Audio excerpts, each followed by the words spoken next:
기각을 한다고 하더라도 당연히 본안에서 다투어야 될 사안이다. 저는 이렇게 보고 있고, 예를 들어 인용을 한다면 인용하는 것에 따른 이유가 있을 것이고, 기각한다면 기각하는 것에 따른 이유가 있을 것이기 때문에 그에 맞춰서 국민들도 그리고 저도 판단할 수 있을 것이다 이렇게 생각합니다. 인용될 경우는 없을 거라고 봅니다만은 인용 이유에 따라서 절차가 미비하다면 그 절차를 다시 갖추면 되는 것이고, 절차를 다시 갖추면 된다는 얘기는 해산하지 않고 아니 어떤 절차가 미비하기 때문에 아니라면 그 절차를 다시 갖추면 되는 거 아니겠습니까? 자, 양측 완강합니다. 뭐 결과가 어떻게 나오든지 간에 전혀 물러설 생각이 없어요. 주호영 비대위원장 얘기는 만약에 법원에서 절차가 문제가 있다라고 하면 지금 비대위 해산하고 절차 갖춰서 다시 또 비대위 갖추면 되는 거 아니냐. 지금 이 얘기잖아요. 그런 뜻으로 읽힙니다. 제가 뭐 법률 전문가는 아니어서 정확한 건 아니더라도 만약에 인용이 된다면은 아마 법원에서 이 부도난 회사들 파산관제인 그 내 보내듯이 아마 일정한 자격을 갖춘 분을 파산관제인 성격으로 당에 보내고 그분에 의해서 뭔가 법적 절차를 진행한다. 그래서 비대위 출범 이전으로 간다. 뭐 이런 얘기가 있습니다. 근데 지금 주호영 대표 말씀을 들으면 그 상황에서 그럼 다시 비대위를 만들면 되지 않느냐라고 해석될 만한 말씀을 하신 거죠. 네.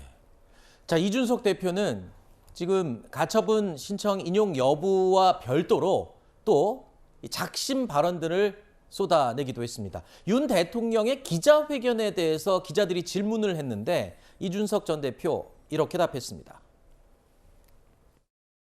민생 안정과 국민의 안전에 매진을 하다 보니 다른 정치인들께서 어떠한 정치적 그 발언을 하셨는지 제가 제대로 챙길 기회도 없고 또 저는 작년 선거운동 과정에서부터 지금까지 다른 정치인들의 정치적 발언에 대해서 어떠한 논평이나 제 입장을 표시해 본 적이 없다는 점을 생각해 주시기를 바라겠습니다.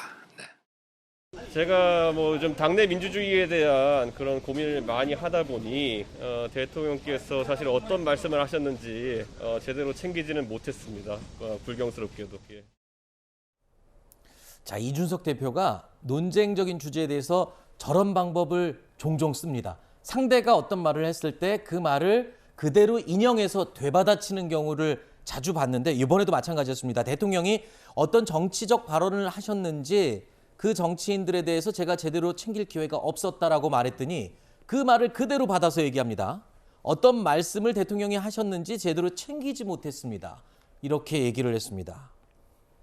어떻게 들으셨어요?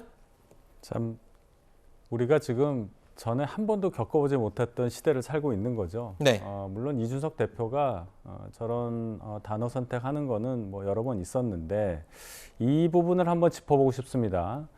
상대는 대통령입니다. 일반 정치인이 아니고 어떤 뭐 정파의 수장도 아니고 대통령은 국민이 직접 선거를 통해서 뽑은 우리가 선출한 국가의 원수인데 이제 대통령이 되신 분에게까지 저런 언사를 동원해서 정치적인 어떤 공격을 한다 하는 것이 과연 누구에게 도움이 되겠는가? 국민들께서 어떻게 받아들일 것인가? 이 부분을 짚어볼 필요가 있다고 저는 봅니다. 네. 저는 그러니까 윤석 대표가 다 뭐 앞에 부분도 사실은 좀 그렇지만 맨 마지막에 불경스럽게도 네. 이게 비꼬는 거거든요. 한마디로 얘기하면. 네. 그러니까 뭐 제가 볼 땐 들었을 것 같아요. 제 생각입니다, 물론. 근데 못 들었습니다 하면서 불경스럽게도 이 얘기를 왜 붙입니까? 거기 그 뒤 단어를 안 붙여도 사실은 전혀 문제가 없는 단어임에도 그걸 붙이는 것은 대통령에게 뭔가 이미지에 타격을 주겠다는 거예요. 그러니까 대통령이 저렇게 얘기하는 것은 거짓말에 가깝다 이렇게 얘기하고 싶은 거죠. 왜냐하면 네. 사실은 문자가 확인되고 나서 대통령이 저런 말씀을 하시는 국민들은 좀 믿기가 어렵잖아요. 네. 내부 총질하는 대표가 사라지고 나니까 당이 좋아졌다. 원내대표하고 이렇게 긴밀하게 소통하시는데 정치에 대해서 관심 없는 것처럼 말씀을 하시면 그 문자가 없었다면 또 믿을 수 있겠죠. 근데 문자까지 나온 마당에 그렇게 얘기하시면 네. 국민들이 볼 때는 좀 이해가 안 되는데 이런 얘기 할 수밖에 없어요. 네. 그걸 비꼬면서 윤석 대표가 공격을 하는 거죠. 네. 그렇게까지 했으면서 어떻게 또 다른 얘기를 하느냐. 이런 이미지를 만들어내고 싶어하는 것 같습니다. 네. 그런데 이런 상황은 사실 예견됐던 상황입니다. 며칠 전에 김성환 평론가도 여기 나오셔서 이 얘기를 했어요. 이제 앞으로 이준석 대표 입에서 나오는 그 폭탄 발언들 어떻게 막을 수 있겠냐. 아마 총선 때까지 계속 쏟아져 나올 텐데 그것 때문에 아마 국민의힘 많이 힘들고 아플 거다 이런 얘기를 했거든요. 자, 그런 의견을 가지신 분들이 꽤 있는 걸로 알고 있습니다. 이준석 전 대표, 방금 드린 이 말처럼 오늘 아침 또 라디오에 출연해서 다시 한번 비판의 목소리를 또 높였습니다. 어제 기자회견에서는 정치에 별로 그렇게 정치인들에 관해서 일일이 코멘트하지 않는다 그런 이야기를 했잖아요, 대통령이. 그것도 문제죠. 그러니까 대통령 비서실 중에 주요 업무, 정무수석실의 주요 업무가 그런 정무관계를 파악하는 거거든요. 그런데 그런 것 내용을 전혀 파악하지 못하셨다면은 정무수석실의 직무 유기요, 대통령께서 그러는 걸 파악하실 의중이 없다는 것은 정치의 폭이거든요. 저는 어떤 건지 모르겠지만 둘 다 다소 좀 위험한 상황이다. 지금까지의 대통령실 입장은 이준석 전 대표의 이러한 공격에 대해서 일절 대응하지 않겠다는 입장입니다. 어제 윤 대통령의 이야기도 들어보면 그 비슷한 생각을 느낄 수 있었는데요. 이런 것에 대해서 진중권 전 교수가 이렇게 평가했습니다. 두 가지를 할 수 있을 것 같아요. 국민들이 바라는 건 뭐냐면은 네. 제가 부족했습니다. 근데 거기에는 제 실수도 있었습니다. 이렇게 나가는 걸 바라거든요. 바로 그렇게 했으면 갈등이 확 국민이 더 전환될 그렇죠. 수도 있겠네요. 두 번째는 네. 뭐냐면 얘기 언급을 안 하는 건데 그런데 그게 아니라 안 듣습니다라는 건 저쪽을 무시한다는 얘기잖아요. 그러니까 당연히 가만히 있습니까? 이준석이 또 누구입니까? 이 천하의 이준석이 바로 예. 그렇죠. 불경스럽게도 저도 챙겨듣지 못했습니다. 불경스럽게도. 또 한 방 먹잖아요. 참 이게 뭔지. 참 역설적인 상황입니다. 이 대통령실이나 여당 입장에서 볼 때는 이준석 전 대표를 지적하고 때리면 때릴수록 그 존재감이 점점 커질 수밖에 없는 그런 상황이거든요. 그렇다고 또 가만히 있기도 속은 편치 않습니다. 굉장히 어쩔 수 없는 상황인 것 같은데 그렇다고 언제까지 저렇게 무대응으로 일관할 수는 없잖아요. 앞으로 매일 라디오에 아침에 나와서 이준석 대표 여러 가지 폭로성 발언들을 쏟아낼 텐데요. 적어도 대통령실 입장에서는 뭐 하고 싶은 말이 있을지는 몰라도 그것을 공개적으로 발언한다는 것은 큰 좋을 게 없다고 판단하는 게 맞을 겁니다. 왜냐하면 아까도 말씀드렸지만 일반 정치인으로 보기 어려운 대통령의 직위에 계신 분의 발언을 시시콜콜하게 다 물어보고 거기에 대해서 의견을 끄집어낸다 했을 때 그 단어 하나하나가 갖고 있는 의미, 그것이 어떻게 해석되느냐에 따라서 또 국정은 혼란할 수밖에 없거든요. 지금 이 상황은 좋을 게 하나도 없다고 제가 보는 겁니다. 그래서 지금 이 상황 무대응한다고 해서 이게 나아지겠냐고 하지만 저는 국민들께서 현명하게 판단하시지 않을까. 지금은 법원 판단을 앞두고 있고 또 이런 사태가 본격적으로 불거진 초기니까 이렇게 관심이 많아지지만 계속 이준석 전 대표가 이런 식으로 장 외에서 거친 언사와 비꼬는 듯한 어투로 계속 여당을 향해서 공격하는 이 상황을 어떻게 보실지 저는 그런 판단이 있을 것이다 이렇게 봅니다. 자, 조금 전에 이 윤 대통령이 한 발언을 곧장 그대로 인용해서 받아치는 이준석 전 대표의 이 화법을 언급했었는데 이것만 인용한 게 아니었습니다. 이준석 전 대표는요, 박근혜 전 대통령의 말도 인용해서 윤석열 대통령을 겨냥하는 발언을 했습니다. 대통령께서 제가 인식하기로는 굉장히 통 큰 이미지 이런 게 강조되다 보니까 뭐 저런 거는 당연히 우리가 털고 갈 수 있겠지 라는 생각하고 있었는데 그게 아니었던 것처럼 되니까 당황스러운 것이고, 그래서 이제 여기서 할 수 있는 말은 인용하자면은 국민도 속은 것 같고 저도 속은 것 같아요. 그 부분은 국민도 속고 저도 속았다. 저는 당연히 이거는 선거 이겼는데 이걸 나중에 이렇게 뭐 이런 일이 발생하겠어? 내부 총질이란다. 그때 제가 아득했다니까요. 선거 끝나고 나만 잊었던 건가? 자, 이준석 전 대표가 인용했다는 과거 박근혜 전 대통령의 발언은 바로 이겁니다. 국민도 속고 나도 속았다. 이 말은요, 지난 2008년 당시 친박 인사들이 공천에서 대거 탈락했을 때 박근혜 전 대통령이 했던 말이었습니다. 그런데 이번에 다시 똑같은 말을 인용을 한 것이거든요. 굳이 이 말을 인용해서 윤 대통령을 향해 비판을 한 이유 어떻게 해석하면 될까요? 일단 박근혜 전 대통령이 저 당시에 저 발언 이후에 다시 국민적 인기와 지지를 얻어가지고 이제 나중에 복귀를 할 수 있게 되잖아요. 네. 본인도 총선에 승리하고 그런 걸 본다고 하면 저 말이 결국은 본인한테도 그대로 적용되길 바라는 것 같아요.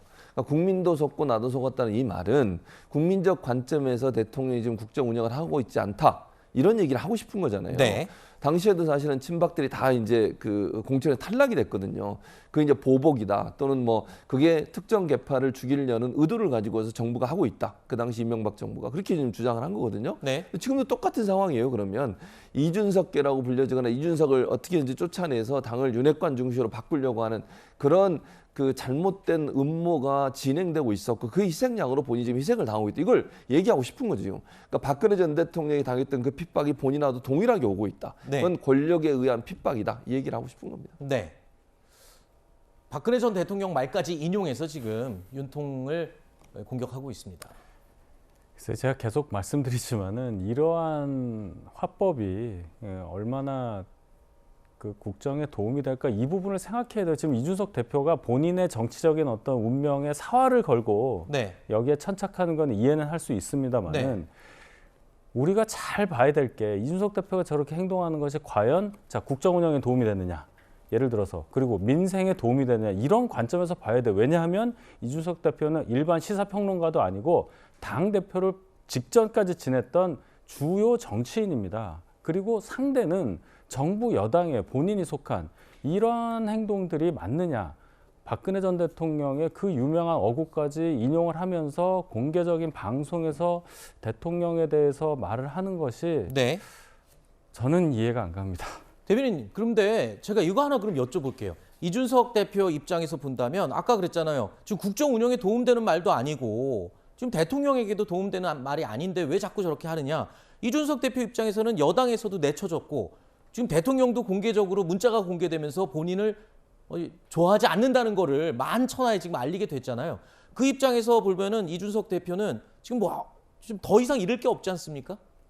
더 이상 잃을 게 없다고 해서 본인이 가지고 있는 정치적인 위상 또 본인을 좋아하는 지지층이 분명히 존재하는데 정치인이 가져야 할 어떤 덕목과 행동 양식을 완전히 벗어난 이 행동이 과연 옳다고 믿는 국민들이 얼마나 되겠습니까? 이것은 그냥 팬덤에 의지해서 팬덤 정치 하겠다. 네. 거기에 따라서 자기 마음대로 본인이 옳다고 믿는 거를 그냥 뚫고 가겠다. 이런 의사표시지 전체 국민을 위하는 정치인의 기본 덕목과는 너무나 어긋나는 일이다. 저는 그렇게 봅니다. 알겠습니다. 자, 들으신 것처럼 이준석 전 대표는 지금 멈출 생각이 전혀 없어 보입니다. 이런 상황에서 국민의힘 비대위는 자, 오늘 오전에 출범 이후 첫 번째 회의를 열면서 고개를 숙였습니다. 갈등과 분열을 제대로 수습하지 못하고 법정까지 가게 된 일, 또 민생을 잘 챙겨서 유능한 집권당이라는 인식을 조기에 국민들에게 주지 못하고 또 부적절한 언행으로 이런 점들을 모두 국민과 당원들께 진심으로 사과하고 반성하고 있다는 말씀을 드립니다. 국민 여러분께 경애